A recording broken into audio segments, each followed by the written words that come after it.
de próstata. 12.000 diagnósticos por año en la República Argentina y 3.700 muertes por esta patología. La verdad es que la tecnología ha cambiado mucho. Yo casualmente soy urólogo y sé en estos últimos 20 años, los últimos 5 años, ha sido realmente impresionante cómo ha mejorado el pronóstico, la calidad de los pacientes. Estamos aquí con el doctor Norberto Bernardo, médico urólogo, que es el jefe del departamento de urología del Hospital de Clínica de la Ciudad de Buenos Aires, y este es su currículum. Norberto Bernardo, médico de la UBA, especialista en urología, jefe del servicio del Hospital de Clínicas de la Ciudad de Buenos Aires, profesor titular de la Cátedra de Urología de la Universidad de Buenos Aires y además es director del Centro Argentino de Urología. Bueno, gracias por venir, Norberto. Un placer tenerte acá con nosotros. Hacía tiempo que no venías a la tele conmigo.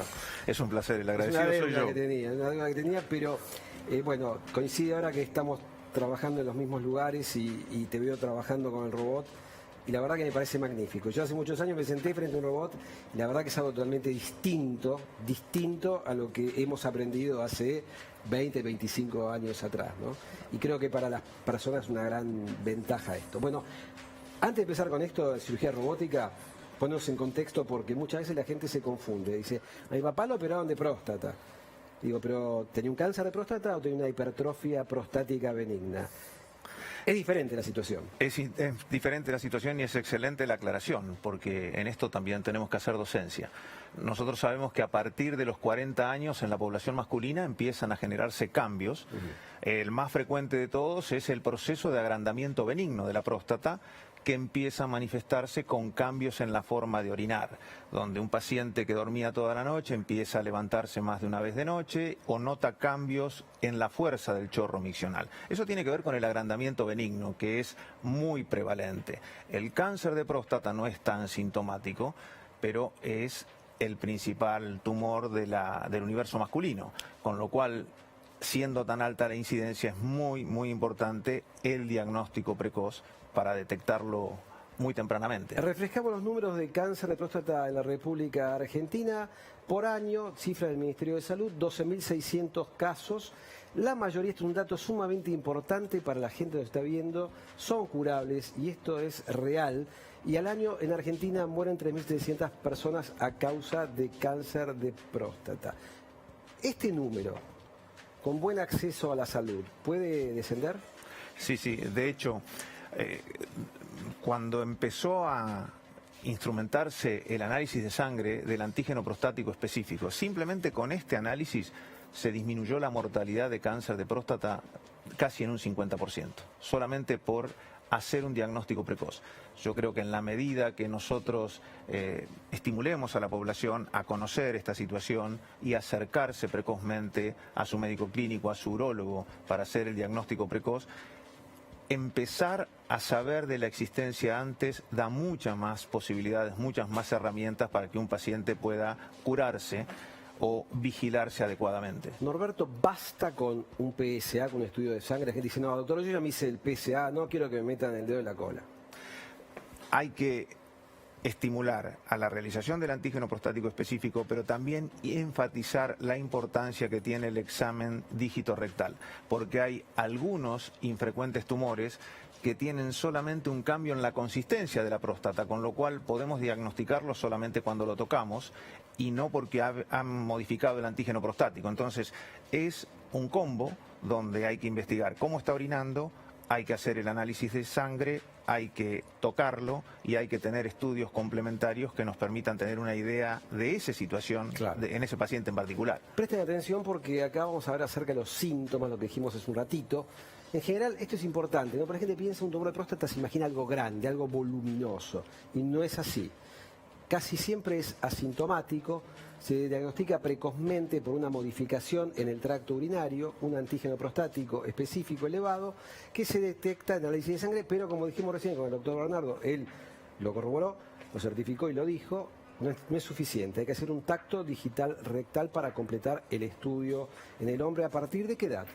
A partir de los 50 años en la población general, Sin embargo, tenemos que enfatizar que aquellos pacientes que tienen un antecedente de un familiar cercano, el padre, un tío, un abuelo que ha tenido cáncer de próstata, tiene que empezar 10 años antes, tiene que acercarse al diagnóstico precoz antes, porque tal vez esté en un proceso de desarrollo incipiente que precisamente por el antecedente genético de su familia lo llevó a diagnosticarlo antes, y eso es dar posibilidad de curación. Imaginemos que una familia que tiene cáncer de próstata llega a tu consultorio un hombre de 45 años y vos le decís, mire, yo le puedo realizar una cirugía robótica. Él dice, pero mi abuelo tuvo cáncer de próstata y lo abrieron por aquí, le sacaron la próstata con un cáncer. Y dice, sí, y además de mi abuelo, a mi padre lo operaron por vía laparoscópica y también le sacaron el cáncer de próstata. Esta evolución de la técnica quirúrgica, ¿qué beneficios tiene para el paciente? Los beneficios que ha aportado la mínima invasividad es mejorar los resultados funcionales en términos de extraer lo mismo que se hace en la cirugía abierta, lo mismo que se hace en la cirugía laparoscópica, es la próstata con las vesículas seminales y los ganglios linfáticos. Lo importante de esto es aumentar la precisión con una visualización en 3 dimensiones, de manera que se puedan preservar las estructuras vasculares y nerviosas que tienen que ver con la recuperación funcional. Concretamente, la función eréctil y la continencia urinaria, que son 2 de los factores que preocupan a la población en general y que hace a la calidad de vida de los pacientes. Los resultados con este tipo de cirugía robótica con respecto a estas 2 cosas que dijiste, la incontinencia urinaria y la disfunción sexual eréctil, ¿en qué porcentaje mejoran?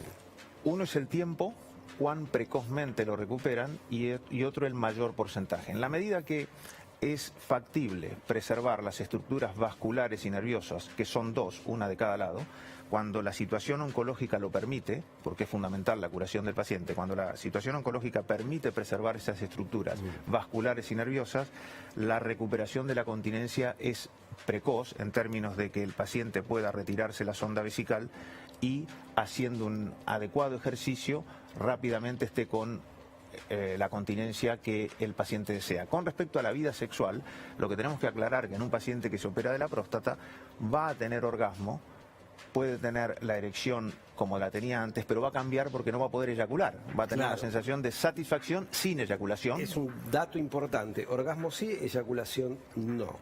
Exactamente, porque una de las funciones que cumple en la formación de líquido seminal, intervienen en ella las vesículas seminales y la próstata que se extraen.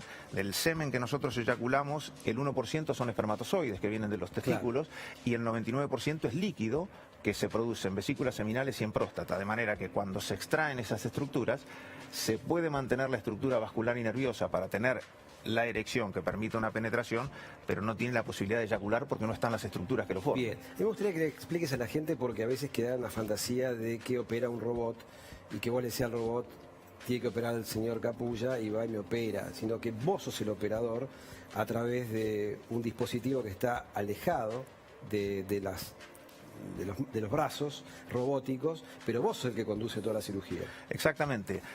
La cirugía robótica consiste en una consola donde está el cirujano controlando la visión en 3 dimensiones y moviendo con las anillas ambas manos que se reproducen en el interior del paciente. ¿Cómo se reproducen en el interior del paciente? A través de los brazos que sostienen las estructuras que se introducen en el interior del cuerpo, y ese movimiento es lo que permite reproducir lo que yo hago afuera, adentro, con mucha más delicadeza, en el sentido que nosotros multiplicamos por muchas veces, de manera que una estructura pequeña se ve mucho más grande, y tenemos el sentido de profundidad, qué está cerca y qué está lejos, a la hora de separar estructuras que tienen que preservarse de aquellas que tenemos que extraer. Y esto que decías de la fantasía de la gente viene a cuento de cómo empezó en un lugar donde vos estuviste haciendo un perfeccionamiento, porque fue en Detroit donde se hizo la primera cirugía robótica. ¿Y por qué en Detroit? ¿Y por qué tuvo tanto éxito? Porque en aquel momento lo que se vio es que los pacientes que tenían cáncer de próstata y trabajaban en las empresas automotrices, en Ford, General Motors, estaban acostumbrados a trabajar con robots. Entonces ellos sabían de la eficiencia del robot. Entonces, cuando tenían la posibilidad en Detroit, que fue donde se hizo la primera cirugía, de ser operados, yo decía, no, yo quiero que me operen con el robot porque sé de la precisión. Y esto hizo que desde Detroit en adelante se difundiera tanto como se ha difundido la cirugía robótica. ¿Estas cirugías son más largas que las convencionales en tiempo? Estas cirugías, cuando se completa todo el proceso de entrenamiento, tienen una duración similar y tienen una recuperación mucho más rápida. La internación es mucho más breve. ¿Cuánto tiempo una persona promedio, ¿no? Habitualmente, entre 24 y 48 Nada horas, más. el paciente se va a la casa. Sí. Y la cirugía clásica, la que se hacía, digamos, a cielo abierto, que se cortaba por arriba al paciente. Es levemente superior, lo que ocurre que suelen tener más dolor porque hay una incisión que esto se minimiza a través de orificios que son milimétricos, entonces la recuperación en términos de dolor es mucho más rápida. Esta cirugía la practicás en el sanatorio Finoquieto. Finoquieto. Interesante el tema, interesante. ¿Qué otro tipo de cirugía, ya como último, se puede hacer con este robot?